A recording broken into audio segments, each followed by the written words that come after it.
So for English class, we had to watch this movie called Quiz Show, and it was made in 1994 and won a bunch of Academy Awards because it really showed the essence of like a modern tragedy. It's based on the quiz show scandals of the 1950s. I don't remember the exact year, but basically what happened was that there were all these quiz shows, like stuff that's kind of similar to like Jeopardy or The Price is Right, but they had different names.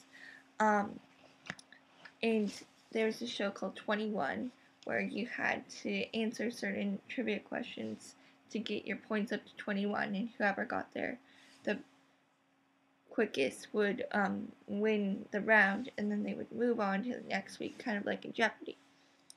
But it turned out that because each contestant was like in a little booth, soundproof booth, so they couldn't hear the audience or anything. It ended up that they were being fed the answers through these little headphones. So basically, everyone who was watching the show and the money itself was getting pulled into this fraud, and everyone across the nation was really intrigued with these shows and watched them very devotedly. So when they found out that it was rigged, they felt that they were being betrayed. Not to mention the fact that there was fraud, because these people were getting money that people interpreted they didn't deserve, because basically the television companies were staging who would win and who wouldn't win. And it was complicated because it turned out that the way that they would determine like a contestant's kind of path of like they win, they lose, their kind of stage path across the show would be determined by ratings on the television. Like if the ratings started to plateau, then they would kick the contestant off. Now, so they chose people who the audience would really like. So like they chose this white professor from Columbia and kind of pushed him to fame, and he went on the cover of Time and everyone loved him. And the guy who took a dive so this Colombian teacher could go take his place and start going on his own winning streak, because the network wanted him to take a dive. He was Jewish, so they started to investigate this further, and it was a trend that they would get white people to kind of crush out the Jewish or other minorities. I'm not really sure if there are other people, but the movie depicted it as there were kind of like Jewish people and then white people, and that's just the general trend. Anyway, it was a very interesting movie, and I have to write a paper about how it relates to tragedy, because this whole term has been about tragedy.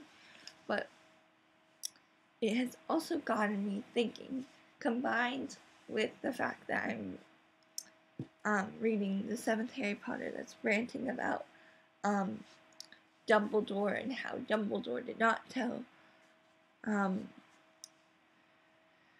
Harry Potter everything that there was to know about him, and there's kind of like this corruption of his past popping out of nowhere, just like the lovable Columbia teacher. He kind of was perfect in the eyes of the people and kind of in the eyes of himself as well, and he became corrupted, and he had to this character in the quiz show had to tell everyone in court that he had been given the answers, that he was not this perfect person as he could have been.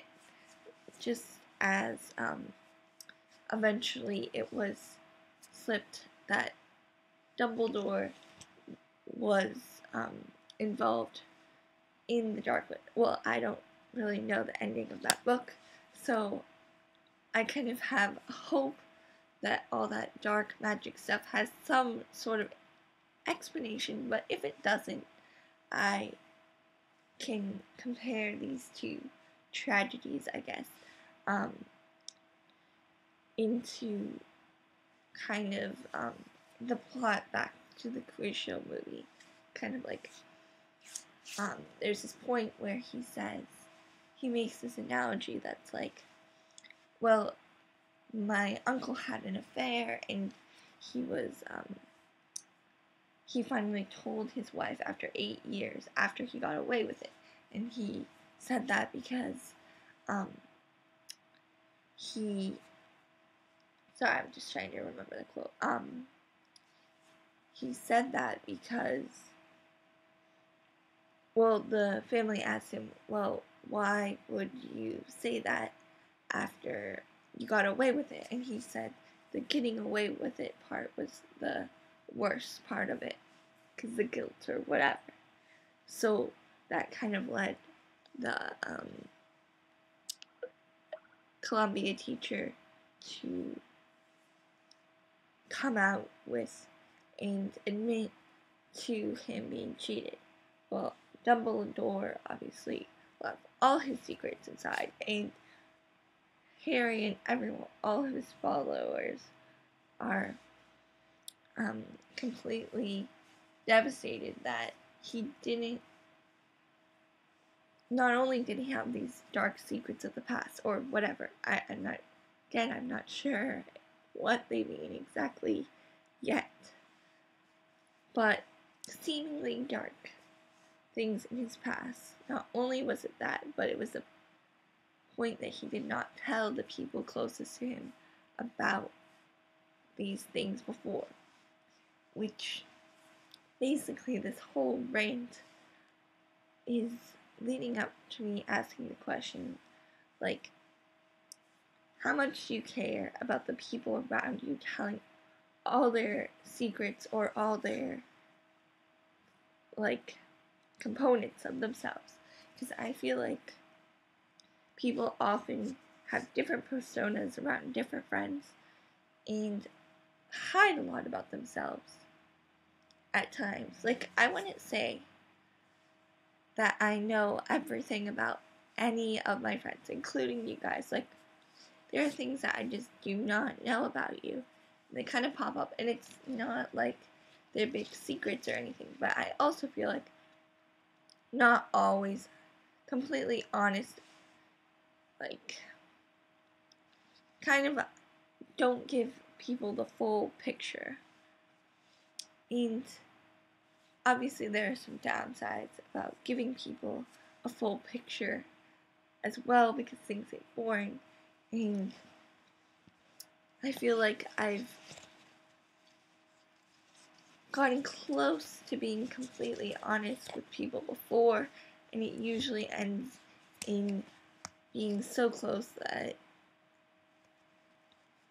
it gets boring and they expect you to act certain ways or do certain things because they already know what you're thinking, because they're completely inside your head because you've given them everything.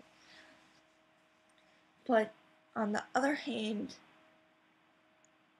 looking towards other people, I kind of wish that people were more open so I would know more about them, so I wouldn't feel like I'd ever have to be in fear of having something come up later, like Dumbledore or the quiz show guy, about anything bad that they've done or either anything good that they've done. I feel like people should just be honest about all their different pasts and all their different parts of themselves, and it would just be a lot simpler.